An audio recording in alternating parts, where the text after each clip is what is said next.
నమస్కారం అండి. నా పేరు డాక్టర్ సువర్చల. జివా ఫర్టిలిటీ సెంటర్స్లో సైంటిఫిక్ డైరెక్టర్ని. ప్రెగ్నెన్సీకి వెయిట్కి ఏమైనా సంబంధం ఉందా?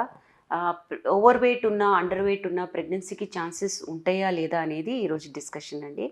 ఓవర్ వెయిటా, అండర్ వెయిటా ఫస్ట్ అది కనుక్కోవాలి.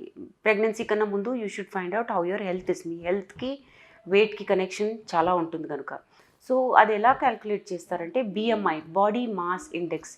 సో మీ మీ మీ హైట్, మీ వెయిట్కి తగ్గట్టుగా బాడీ మాస్ ఇండెక్స్ అనేది క్యాల్కులేట్ అవుతుంది. ఇవి నెట్లో చాలా ఉన్నాయి. ఇంటర్నెట్లో ఏదైనా యాప్కి వెళ్ళి మీ హైట్ మీ వెయిట్ ఎంటర్ చేస్తే మీకు అది ఆటోమేటిక్గా క్యాల్కులేట్ చేసి చెప్తుంది అనమాట. సో యాక్చువల్ బాడీ మాస్ ఎంత ఉండాలి అండ్ ఫర్టిలిటీకి సంబంధించిగా 19 to 24 ఉండడం చాలా మంచిదన్నమాట. 19 కన్నా తక్కువ, ఎంత తక్కువ అనేది కనుక్కోవాలి. సో 18.5 ఉన్నారనుకోండి, you can still work on the weight. Diet అవన్నీ మార్చుకుంటే వెయిట్ కావాల్సిన బాడీ మాస్ ఇండెక్స్లోకి వస్తుంది. బట్ సపోజ్ 17 దానికన్నా తక్కువ ఉన్నారనుకోండి, మీకు ఈటింగ్ డిసార్డర్ ఉండొచ్చు. చాలామందికి ఈటింగ్ డిసార్డర్ అంటే ఎక్కువ తింటే లావు అయిపోతామనే ఒక భయము, లేదా ఎనిమియాతో వచ్చే డిసార్డర్స్, చాలా డిసార్డర్స్ ఉంటాయి కదా, దాంతో వచ్చే లో బాడీ మాస్ ఇండెక్స్ ఉండొచ్చు. సో దీనికి కారణం ఏంటో కనుక్కోవాలి. హై బాడీ మాస్ ఇండెక్స్ ఏంటంటే 24 కన్నా ఎక్కువ వాళ్ళకి ఏంటంటే ఓవర్ వెయిట్, వాళ్ళకి హైట్కి తగ్గట్టుగా వెయిట్ కాకుండా చాలా ఎక్కువ ఉన్నట్టు ఉంటుంది. సో వీటితో ప్రాబ్లమ్స్ ఏంటి? అండర్ వెయిట్ ఉన్న వాళ్ళకి there are hormonal issues. So వాళ్ళకి ఏంటంటే ఓవ్యులేషన్లో ప్రాబ్లం ఉంటుంది, అంటే అండం విడుదలవ్వడానికి ప్రాబ్లం ఉంటుంది. ఇలాంటి వాళ్ళకి ఏంటంటే బేసిక్గా థైరాయిడ్ ఇష్యూస్ ఉండొచ్చు, ఈటింగ్ డిసార్డర్స్ ఉండొచ్చు, హార్మోనల్ ఇంబ్యాలెన్స్ ఉండొచ్చు. ఇలాంటి వాళ్ళకి ఓవ్యులేషన్ అనేది చాలా ప్రాబ్లమాటిక్గా ఉంటుందన్నమాట.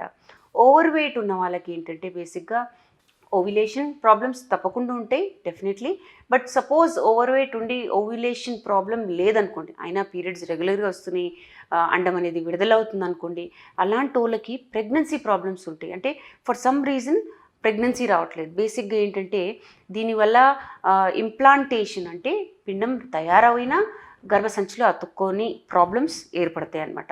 సో ఇలాంటి వాళ్ళకి ఓవ్యులేషన్ ప్రాబ్లం, అంటే అండం విడుదల అవ్వడానికి ప్రాబ్లం అవ్వకపోయినా ప్రెగ్నెన్సీలో ప్రాబ్లమ్స్ లేదా మిస్క్యారేజ్లో కూడా చాలా హై రేట్ ఉంటుందనేది రీసెర్చ్ ద్వారా తేల్చారనమాట.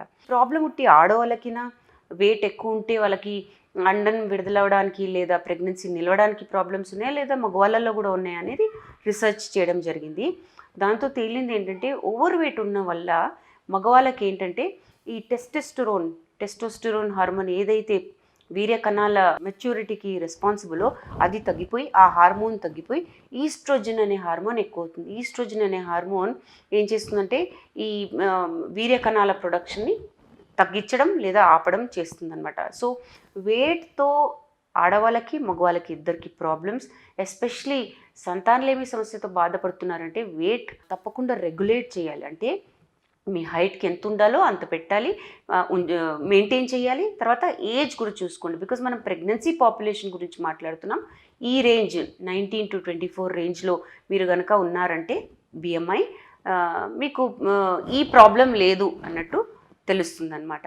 మిగతా ప్రాబ్లమ్స్కి ఎలానో మనం వేరే ఇన్వెస్టిగేషన్స్ చేసి ఈ సంతానలేమి సమస్యకి ఎక్కడ ప్రాబ్లం ఉందో అనేది తేల్చడం జరుగుతుంది. మీరు కనుక ఓవర్ వెయిట్, అండర్ వెయిట్ ఉన్నారు అండ్ యూ వాంట్ హెల్ప్, లేదు ప్రెగ్నెన్సీ ట్రై చేస్తున్నారు అయినా రావట్లేదు న్యాచురల్గా, వెయిట్ వల్ల ఉండొచ్చా లేదా అని కనుక్కోవాలనుకుంటే తప్పకుండా స్క్రీన్ మీద కనిపించే నెంబర్స్కి ఫోన్ చేయండి, మా దగ్గరికి రండి. డిస్కషన్ చేసిన తర్వాత ప్రాబ్లం ఎక్కడ ఉందో తేల్చడం జరుగుతుంది. Thank you.